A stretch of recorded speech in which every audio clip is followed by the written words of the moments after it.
be kind to yourself with your honesty, because kindness costs you nothing, but it can buy you the world. Oh my goodness. That's how I'm going to open the show. Hello, darlings. Thank you for tuning in to Living Out Loud with Loretta, the podcast. I'm your host, Loretta Nkwacha. Now, like many of you, I'm a parent, I have friends, a life partner, I work in my home, I work outside my home, I have a social life. Well, I try to. It's hard to balance all of this and fit in some me time without feeling guilty. It's hard, but not impossible. Each week, listen to parents from all walks of life as they share their stories of the pursuit of equilibrium, that beautiful thing we call balance. And just for fun, I'll end each episode with something that helps me maintain some balance. A live performance of songs that bring me joy. If you love music too, then that's another thing we have in common. So make a request in the comments below and we can enjoy the song together on a future episode, all while listening and learning what my guests have figured out. A balancing act that works for them so that they can still live their life out loud. Good afternoon. It's another afternoon episode of Living Out Loud with Loretta. Today, I am honored to be presenting to you a man whom you've probably seen. He's an actor, he's a host, he's a model, he's several things, and we'll go into all the different things. But can I please introduce you, my audience, to Mr. Segun Oduolowu. There you go, my Nigerian sister. Even though you're Igbo, you hit the Yoruba on the head. I love it. You know what? I actually have Yoruba cousins by marriage, obviously. So, I get used to talking like this. No, that's not the accent now. You see, I went into another part of another world. You have to understand that if you're going to use the accent, at least be authentic with it. I'm trying now. You see me, I'm trying. I'm sitting here in this room. I want to talk to you, and my accent is still going somewhere. I don't know where.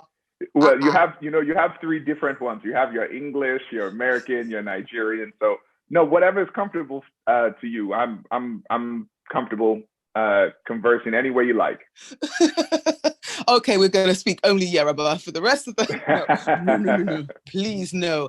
Anyway, Segun, thank you so much for joining me. Please, for anyone that is listening or watching that doesn't know you, can you tell them a little bit about, I've obviously told them you're a host, you're a model, you're an actor. Why did I stalk you and beg you to please be on my show? Well, I'm flattered that you did. I'm actually, I'm the host of a nationally syndicated news magazine show called The List. And we are in, 43 different television markets and growing. You can see us, like I always say, from coast to coast, from San Diego to Harlem, 5 days a week, 50 weeks out of 52 years, I'm on television and, just giving and doing intelligent entertainment. Before that, I dabbled in acting and I have national commercials and a few TV shows and movies that I was in, modeling. In fact, I'm wearing a sweater by the first company that ever gave me an opportunity to model, Negritz LeBroom, a Black-owned clothing brand. So, I've had so many different hands in the cookie jar of entertainment, but I knew the one that I always wanted to be, and I always wanted to have my own television show. I always wanted to be a host. I went to school for broadcast journalism, and I always appreciated the power of words. I knew I wasn't a good model because models are supposed to be hangers that walk or mannequins that can move. And I always felt I had something to say. With acting, I'm pretty good, but I always feel that my words, when I think of them, are better than what's written. So that's where the hosting, came in. But yeah, all form. I mean, I've done stage. I've been in opera. I've done anything I could do to understand this entertainment business. I threw myself at, knowing that well-rounded education was going to benefit me when ultimately I was able to be a television host. Now, I love the fact you put it so fantastically, so succinctly. So I think it's less known that you actually started off being what, an eighth grade teacher? Is that correct?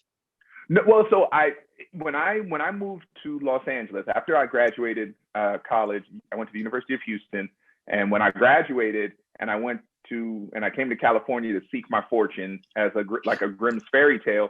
I had the opportunity because of kids and coaching that I did in basketball at a high school called Montclair Prep.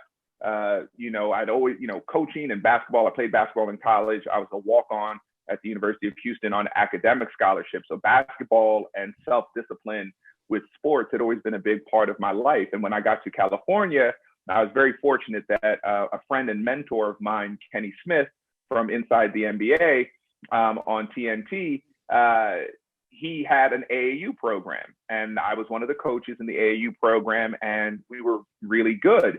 And a lot of my kids that were younger, as they were matriculating on into high school and junior high, a school, Montclair Prep, wanted them to come and revitalize their basketball program.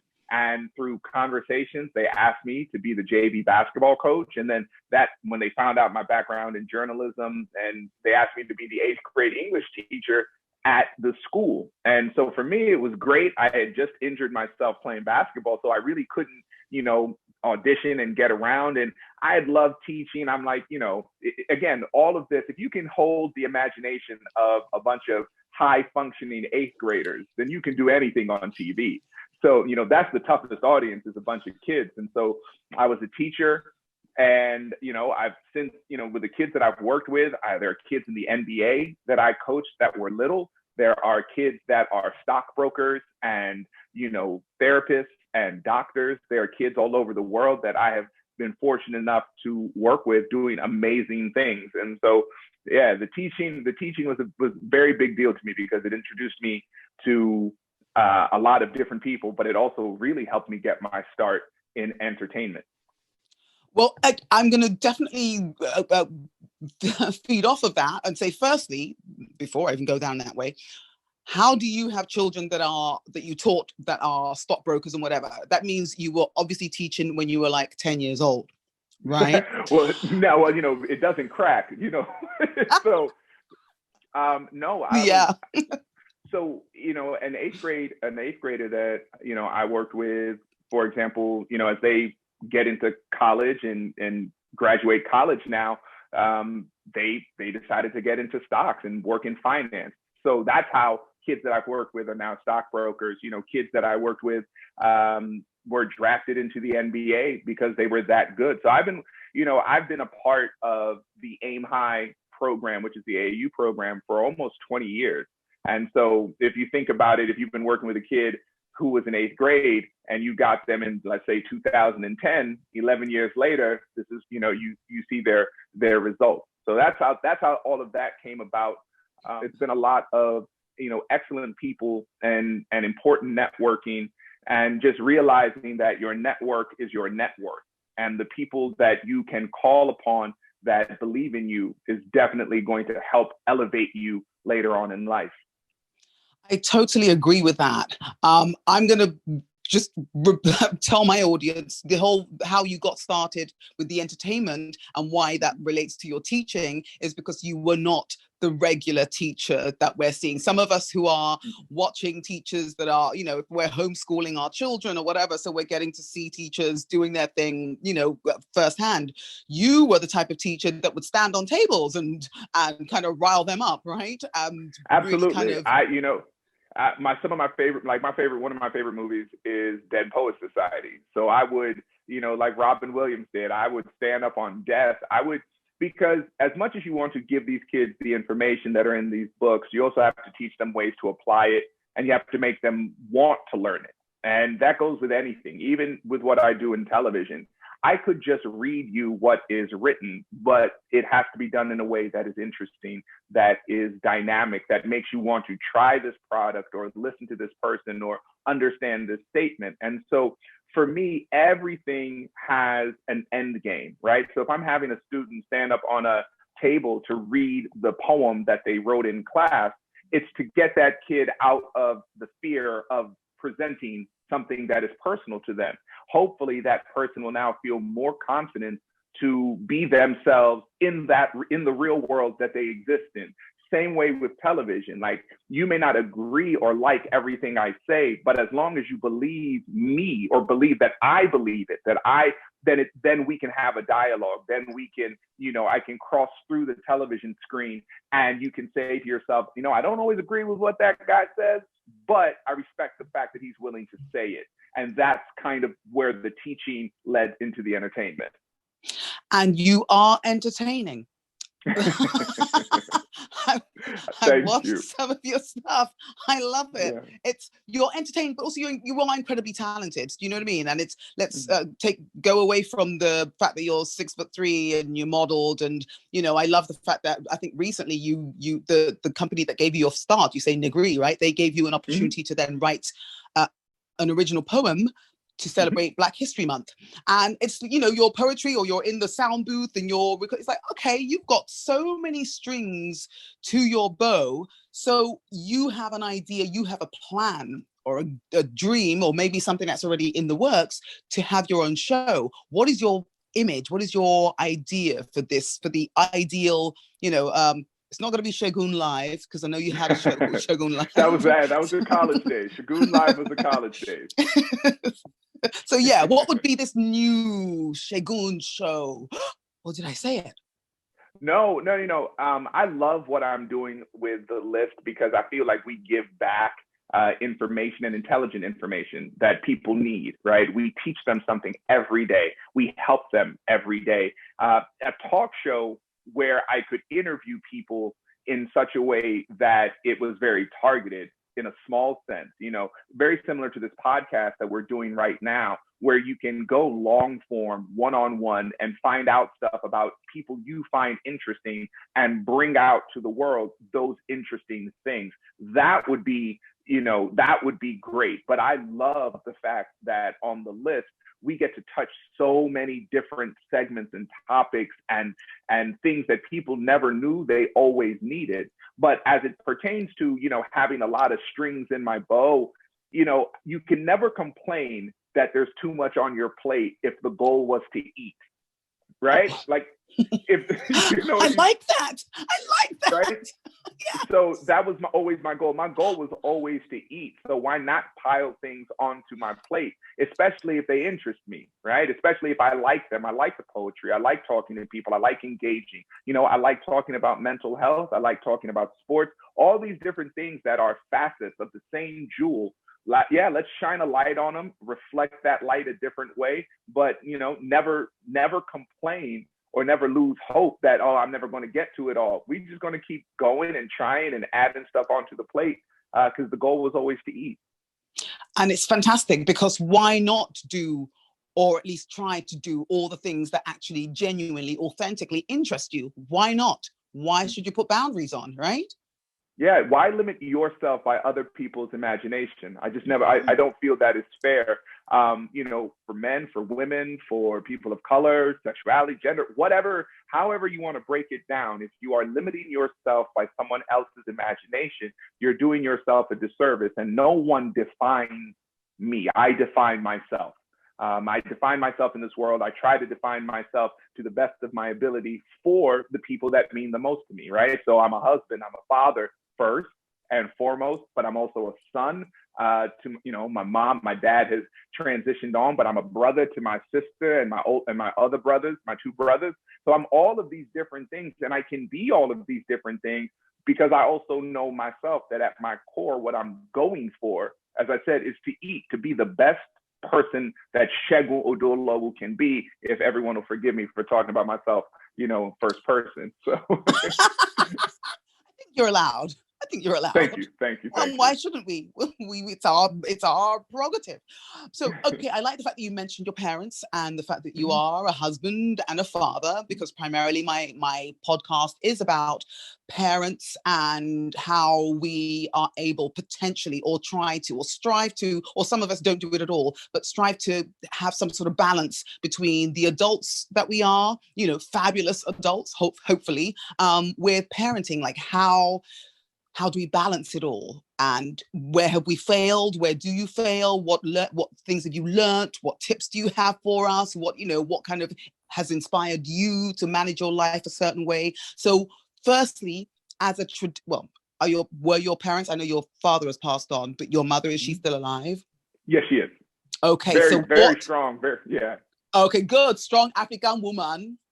Mm-hmm. So what do they think, or what did they think about you going into the entertainment business and not being a doctor, a lawyer, an engineer, one of the traditional African Well, professions? the beauty is I'm the third of four, so my sister is already the doctor, so she's good. My sister's already the doctor. My older brother is, in, finance in the Department of the Defense and telecom sales, and he's doing great. My younger brother works for Microsoft. So they are all in the technical realm doing and are fabulously successful.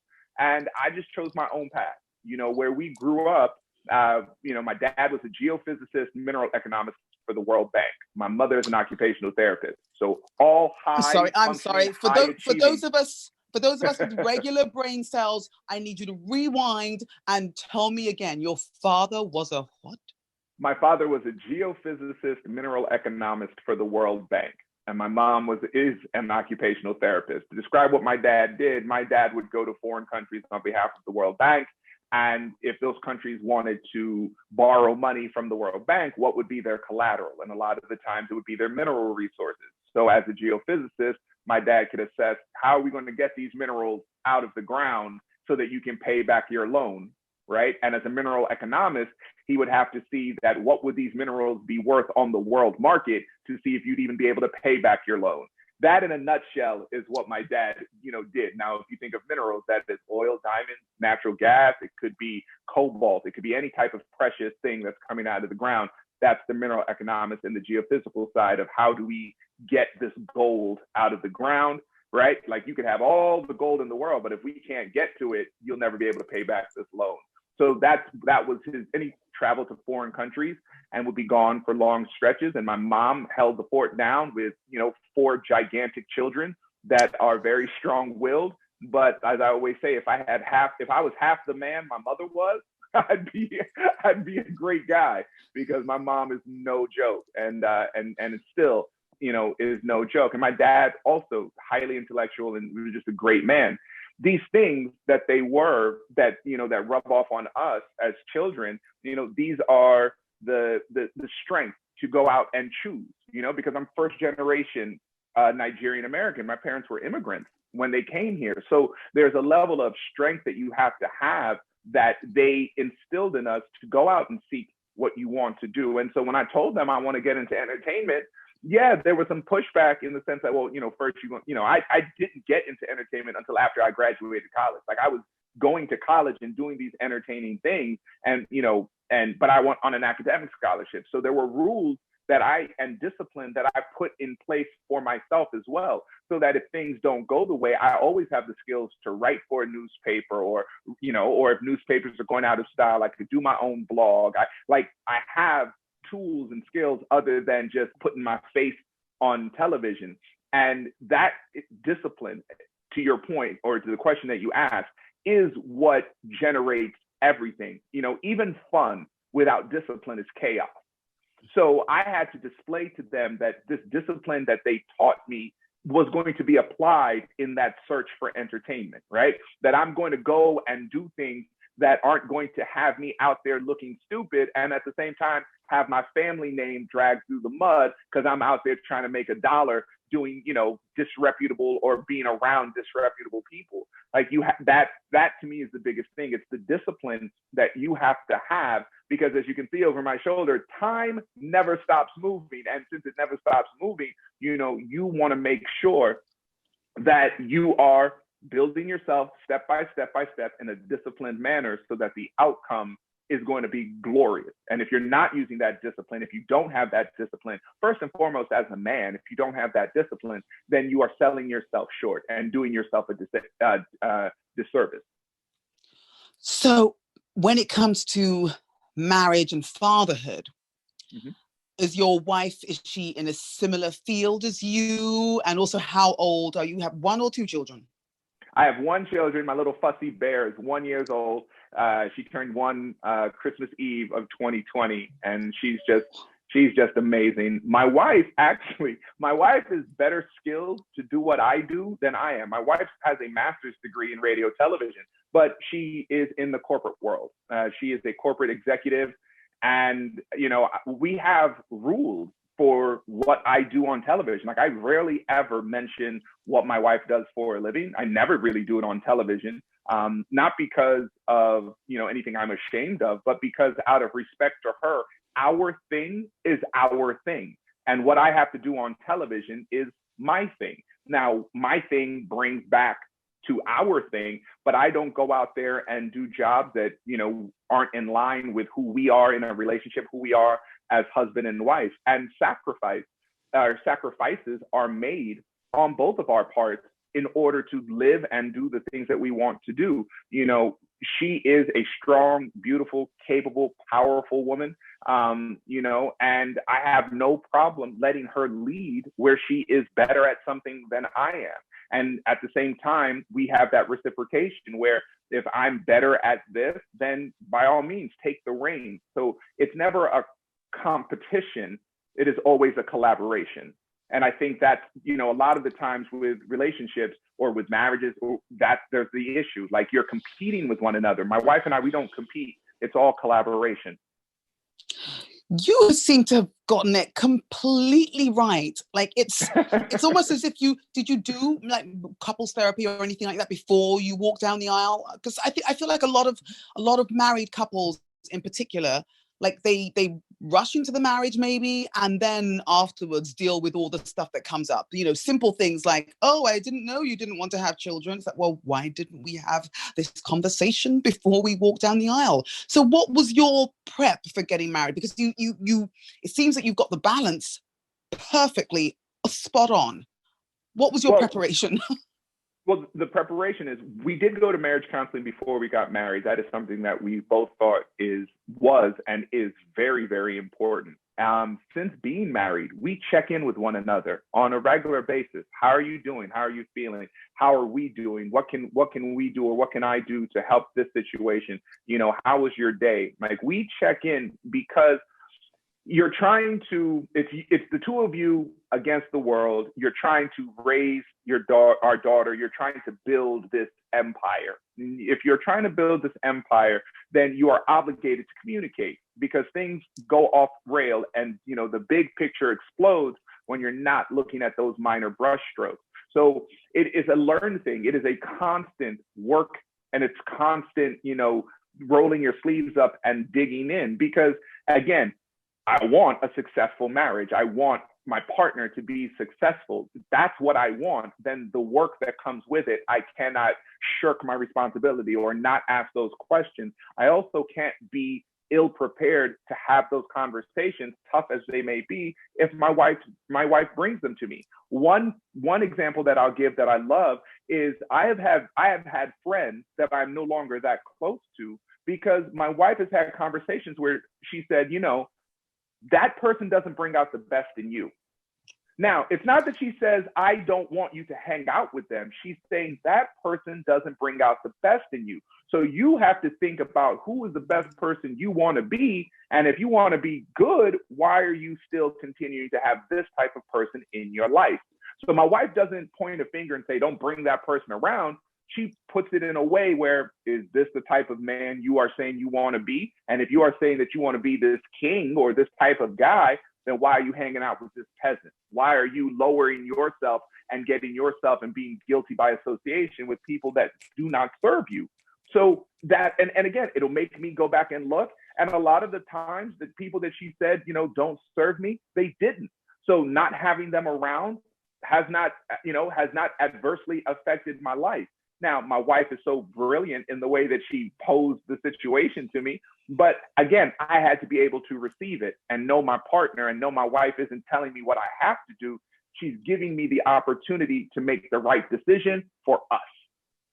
You definitely do. I mean, listen, I'm not going to put down anything you're doing on the list and everything. You know, I learned about, you know, bringing the outdoors inside, you know, especially because we're all stuck inside. At least you're in California. I'm in New York. The idea of bringing the outdoors in. So not only does it cleanse the air, but it just looks great, earthy, blah, blah, blah, all that fantastic stuff. I love what you do on the list, but you definitely are the person that needs to have, because of the wisdom that you possess and of course your education, but the wisdom and how you articulate things, you definitely need to have a show where you can not only speak to people at length, but also impart your own knowledge and your own wisdom.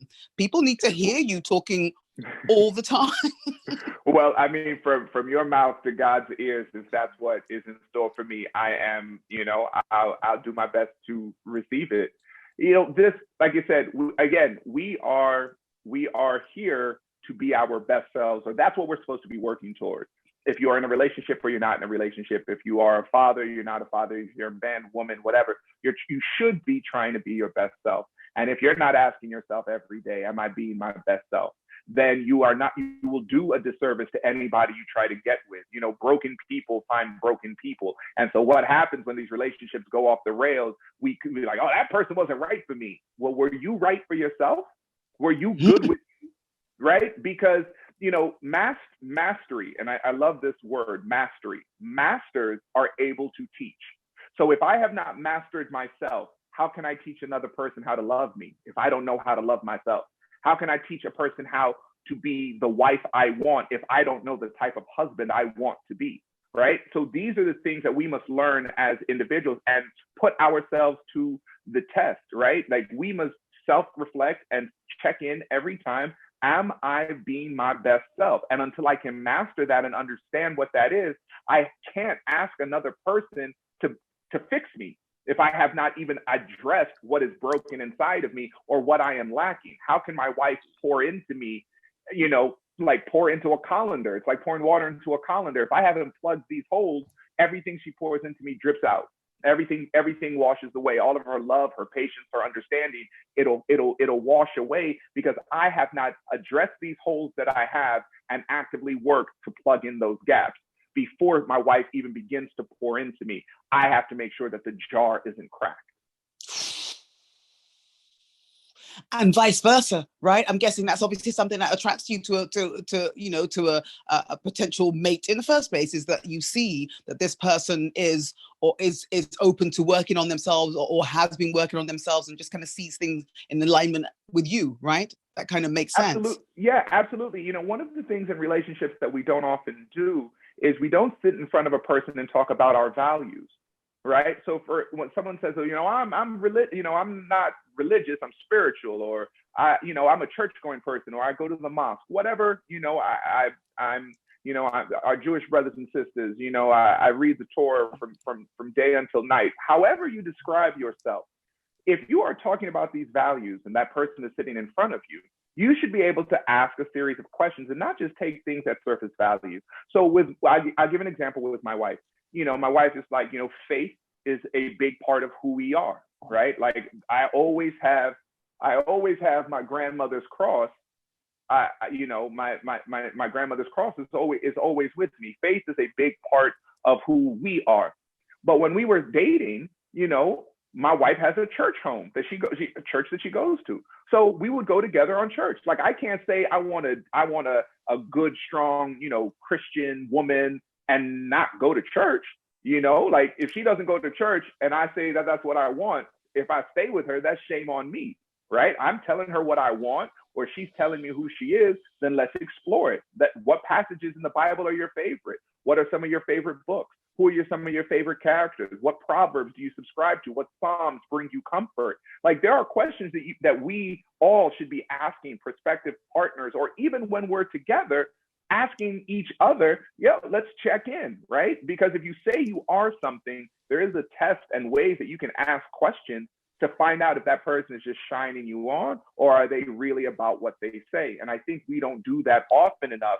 And we get so far down the road and like this person's a stranger. I don't know who this person is. I don't know who you turned into.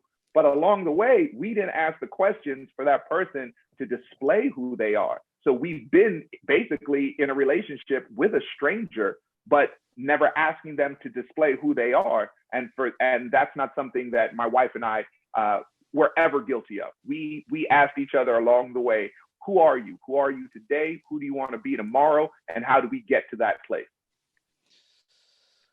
Oh my goodness me. You need to stand on that soapbox and stay, like, literally just like you stay there, be fed, and keep on preaching, because you have, I mean, I'm thinking of so many people that I know, or so many people that I've spoken to on this platform, where it's like, oh, and I'm not innocent in this. There are some times where sometimes we're afraid to hear the answers, so we don't necessarily ask the hard questions, especially before, I don't know, you don't want to rock the boat or whatever, and you can't run away from it. But that's a lack of faith. For example, if you have any type of faith, then you believe that God is going to put the right person in front of you when it's the right time. So if you're in a relationship that's not serving you, if you stay in it, you don't have faith. Because if you walk away, God is going to provide the right person, and that person wasn't the right person for you. Doesn't mean they're a terrible person. They just might not be right for you. So what I see so often is that, we stay in bad situations. We accept things by accepting things, right? So what do I mean by that? We've never had or never been shown the right type of love. So we accept bad forms of it. We accept things by accepting things, okay? If that makes sense to people.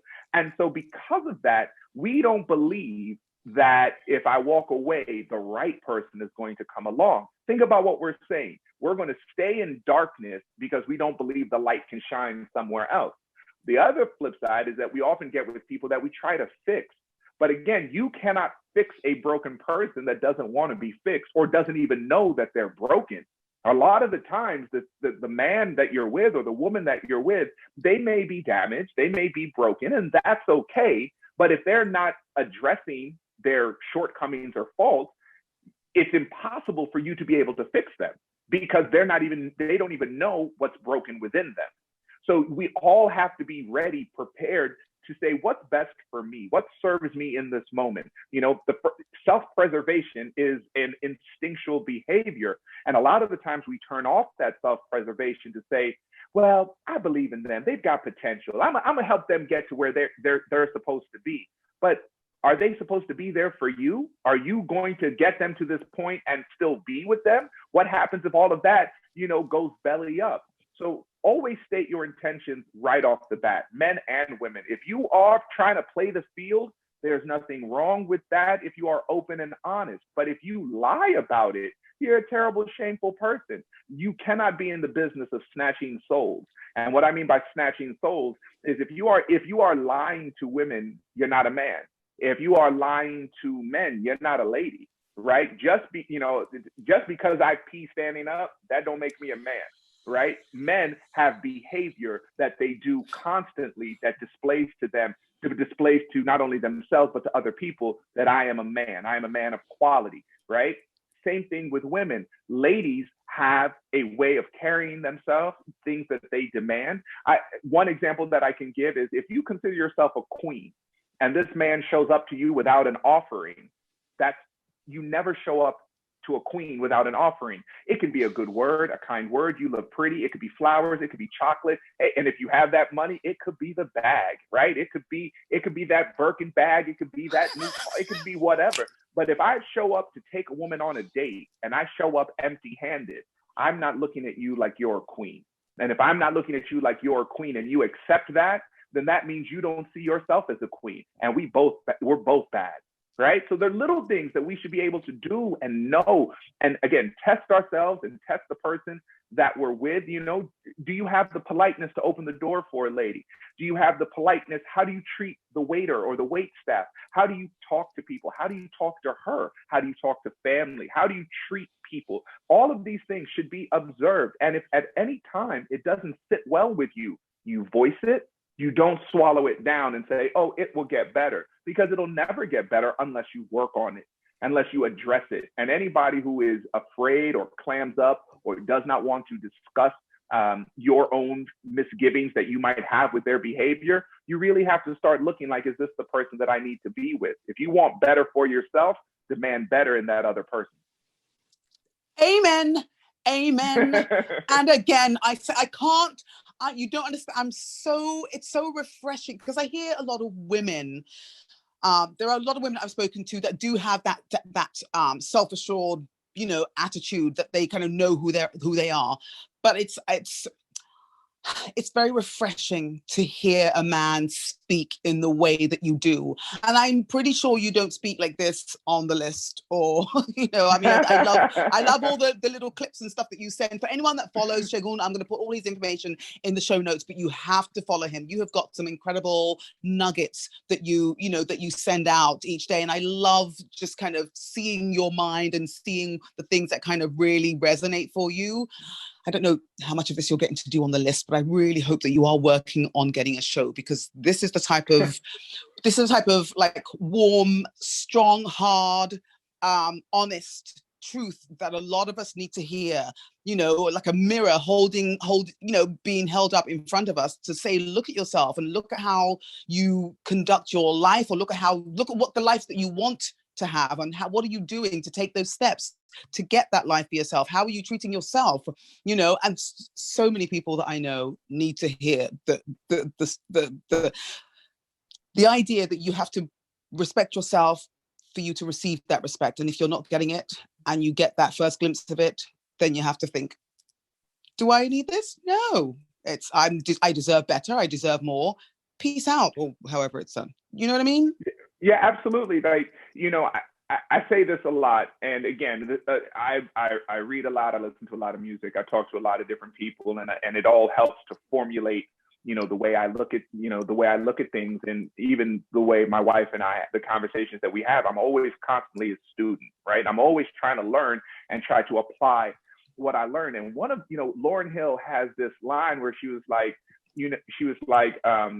try for me. You said you die for me, live for me, live for me. And it's one of the most powerful things that I've heard it repeated in different ways by, spoken word artists that I really love. Like the gentleman Black Ice has this wonderful poem where he says, I challenge you to find someone worth dying for and then live for them. And that's what I try to do every day with my wife, right? Like it is not my sense, it's not my job to go out there and be like, I'll die for you, honey. No, real men, I'm going to go out there and live for you. I'm going to go out there and be my best and not get myself into silly trouble and not disrespect you and not act a fool, and make sure that I am living to uphold this beautiful thing that we're creating. I have to go out there and be my best. I have to go out there and do that job and 401k and all of these different things, whatever they may or may not be. You could be a fry cook at McDonald's. It doesn't matter. Be the best fry cook, be the best cashier, be the best whatever for yourself and for that other person. It's not to say that I want my wife riding shotgun and she gonna die. She my ride or die. No, my wife is my live and live.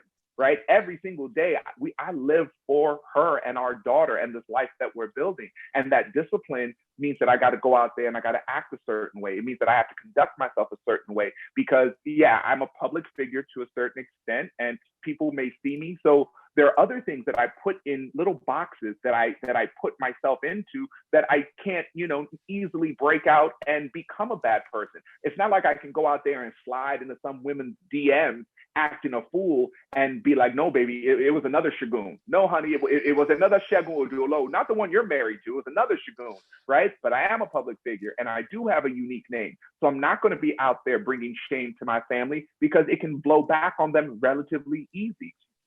So why would I even want to do that? So I put myself in that confine where I can't easily do it and I don't want to easily do it. So they work hand in hand. Right? I'm a girl dad. I'm the father of a daughter. I have to make sure that she inherits a better world than the one I did. That's my job. So that means I have to work at being the best man and a great example for her. So that doesn't mean I'm yelling at her mother or we're getting into arguments. My dad gave me this great piece of advice. They don't hand out medals for winning arguments. So why am I arguing with my wife? Like, what am I going to win by arguing with her? What medals do they put on my shoulder and say, the gold medal in arguing goes like, what happened? So think about it, fellas. If think about it, fellas out there. You argue with your wife, you win the argument. She feels bad. Do you feel better now for making her feel bad? You proved your point. What did you prove? Like, what was so big and so monumental that you needed to fight tooth and nail, arguing to get your point across? When this is the person that you say you love, what are you fighting so hard for this thing that is potentially trivial? So my wife and I have rules about the way we have conversations. You know, we try hard not to let our voices get elevated. It doesn't mean that we're going to disagree, that we will not disagree on different things, but you can disagree without being disrespectful. And at every moment, I respect and I treasure and I honor my wife. So even if we disagree, there are areas that I'm not going to go into because they do not serve either what we're talking about, or there's no reason to do that. Disagree, don't be disrespectful. And couples need to learn that, especially when, you know, you wind up in emotional abuse is real. And, you know, because of the pandemic, we are closed and locked in tight with one another. And you might find that the person you're with is not necessarily the person you want to be with. There are ways that you have to have conversation and dialogue. And again, ask those tough questions because you want the best result. Okay, so after this, you're writing a book as well, right? Like, seriously, you don't understand, Segun. You are like, I'm guessing you were born with a lot of this wisdom. But your parents clearly modeled for you what is probably as perfect a marriage as it could be. Because how do you disagree respectfully? Well, okay, so you know, I mean, my parents are Nigerian, so my dad's Yoruba, my mom's Yoruba. There's a lot of arguing with your hands and talking with your hands. But you know, when they would have conversations and if they would have disagreements, you know, there was no plates flying or furniture moving or things like that. They figured out their way, and it could be because they came, you know, from the old school and did things a little bit differently. But they were married for 42 years, and in those 42 years, you know, we learned, right? I shouldn't say we learned. We observed the right way and the wrong way to be in a marriage the way they structured it, right? They were both very strong people. But again, my dad gave my mom freedom and leeway to be the strongest, you know, lion that she could be. And my mom gave my dad leeway to be the strongest lion he could be in the areas that they were strong. And the other one was a little bit weaker or not as strong, or was like, you know what, you carry that load, you're better at carrying it. So observing that, I try to bring that into my relationship and my marriage with my wife, where she is better. You know, why am I going to try and assert some type of dominance if I know she's better? Is I doing that for my ego? Like, what does my ego matter? Like, the job at hand is to be the best. So I don't feel diminished if my wife does this because my wife is great at it. What it should do is champion and make me feel better about myself, that I recognize that this superwoman can do these amazing things. And I hope the reciprocal, that my wife feels great knowing that her husband is out there doing these things for her. So that's how I look at things. I did have great teachers, but I have great mentors as well, you know, and I talk, you know, the young people, old people, people that have been through it. I'm always willing to sit at the knees of the giants to learn and you know, stand on their shoulders to see further. Like, that's why you try to keep people around you that are going to make you better. And if you don't have a great circle of friends, or you don't have people that are challenging you and trying to make you be better and see further, then you've really got to look at the type of friends that you have and ask yourself, why do I want to be in that type of circle? They don't serve me. You know, I'm always trying to be my best at all times. Oh my gosh. All right, Segun, I really could just sit and talk with you all day. I do not want to keep you. You're in LA. It's what time now? Like 20 after or 9? No. What? Midday, right? Yeah, it's midday. Okay. Yeah. It's Friday. I'm sure. I know you have things to do, and so I'm gonna. as much as I love talking, I love listening, and I love listening to wise human beings, you know, that just make sense and make me think. And I really know that my audience are gonna be sitting there like, okay, let me take notes. So, last question. Advice. How does someone who doesn't have it together like you and your wife do, Right. what would be your advice to people that are potentially, floundering, or just trying to figure out how to make their relationship work, or to get the balance correct, so that they're not, like you said, you're not sort of feeling jealous because, oh, my partner can do this and I can't do this, or you're taking things out on each other or whatever, or in these confines with COVID and everything, just kind of things are getting more and more stressful and more heated. What would be your advice if it's people that can't afford therapy, for instance, and haven't done therapy before getting together? What would be your advice as to how to live harmoniously and respectfully and in a balanced way that their life can involve the things they're supposed to do for themselves, for their children, but also fun? Well, first and foremost, there are a lot of great authors out there that have written tremendous self-help books. Dondre Whitfield is a friend of mine and has wrote a great book on relationships, so that men and women can go and check out Dondre Whitfield's book. So that would be the first one. There are self-help books out there. There are platforms that exist where you can, like Clubhouse is one where you can, get into these rooms where mental health professionals are talking, or people are having rooms where you can, ask questions from people who have gone through some of the things that you may be going through. These are all, easy and non-expensive ways to maybe get the help if you can't afford therapy. But it's also going to be some tough questions that you have with your partner and with yourself, and not being afraid. And it's that initial step, right? That leap of faith. Faith is taking the step that you can't see. And you have to be able to first sit with yourself and say, something's wrong. Know that there's a problem, or know that there's something that is out of alignment, and then work and figure out how you're going to bring it back in alignment for yourself and work with your partner. So you can't be afraid to ask those tough questions.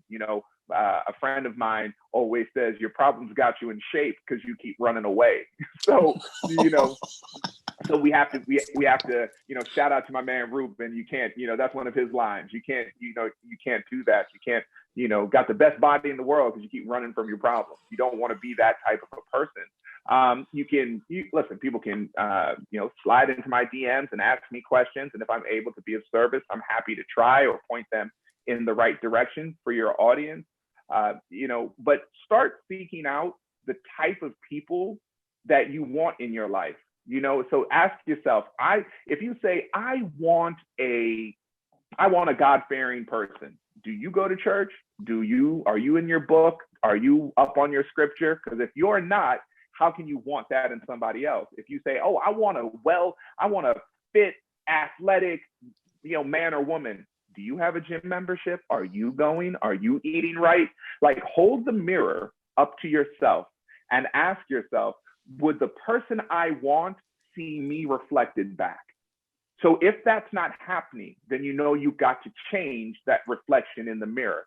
If you're a woman saying, I want this type of man, would that type of man see the same in you?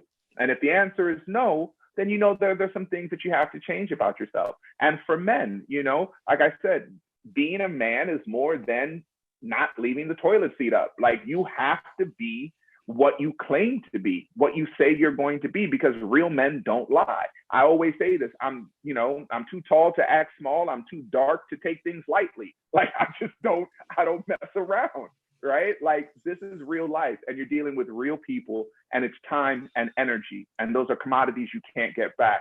Don't waste yours, and definitely don't waste somebody else's. Honesty is very simple. It's, like I said, no shame in wanting to play the field. If you tell the person that's what you want to do, then you're not cheating, right? But if you tell yourself, well, I'm not going to tell her I'm going to do this, no, that's you being a coward, right? That's you afraid to have that conversation where you say what it is that you want, because you don't know, that woman might be tired of your funky behind and be like, go out there, just don't, don't bring me back no children, just go do what you want to do, because I don't really want to look at you, or you know what, this ain't gonna work for me, or you know what, I was waiting for you to say that because I want to touch the mailman. Like, it could be something simple, right? You got to have these conversations. If this is what's in you, let it out, because swallowing it down only brings you more grief and more pain. And it doesn't have to be that way. Be honest with yourself. That'll allow you to be honest with your person, and that costs you nothing, right? When you do have your own talk show, listen, I need like more of you. Your wife, tell her that she is already loved and respected, because the two of you to merge together, that you are similar minds. I have the utmost respect for the wisdom that both of you have, and your little girl, OMG, how blessed. When's your birthday, by the way?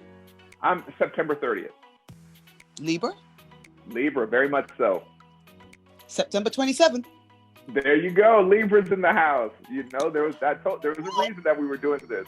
Right. Reason. And I'm listening to you, and it's like I'm hearing my mother's words. My mother passed away as well. But I think, and she went through, it was very opposite to your parents. She went through years of abuse at my father's hands, and then like a phoenix, you know what I mean? And that's the woman I remember. Strong, powerful, this big, but strong, powerful, wise, funny, full of love. Like, people would come to her to ask advice. Like, she was just this towering vision of just everything you need as a young woman or as a young man. So I had that as a not a martyr, but as an example of how to carry myself and what I expect from myself and what I expect from others. And I like how you say, if you're playing the field, just be honest with people. I was always honest. Well, one I wasn't, but then I learned. You know what I mean? Right. But I love it. If you're honest and you tell the truth, you don't have to have a good memory. Liars have to have good memories, because they have to make sure they remember the lies. If I tell the truth, I don't have to have a good memory, because the truth is always the truth. Thank you. And I'm going to let you go, because I'm trying to control myself. This is part of my growth, to control and make sure that I'm not keeping people for 2 hours talking, because literally if I met you in a bar, and obviously knowing you're married and whatever, but I'd be like, so talk to me some more. So tell me about this. I'm going to take notes. Hold on. You know what I mean? So I'm just going to say, thank you. Just the universe, please continue to bless you, because you are what people need to see, what people need to hear. Yes, it doesn't hurt that you look as good as you do. So definitely it's great. The people, they'll be like, yeah, I'll listen to whatever he's got to say. Yeah, sure. They'll take it easy. You know what I mean? But thank you. You are funny, you are wise, you are talented, you are brilliant. I cannot wait to see more and more from you. So I will continue to stalk you and support anything that you're doing. And thank you for spending the time here with me. I truly, truly appreciate it. Well, I'm happy to do the same. Thank you so much for having me, for setting this up and giving me the platform to have this conversation with you. I definitely appreciate it. And yeah, it's just the way I think, and you're great. Your energy just jumps through the screen, so I can't wait to see what you do next as well. This is not the end of our conversation. This is just the beginning. Thank you for saying that.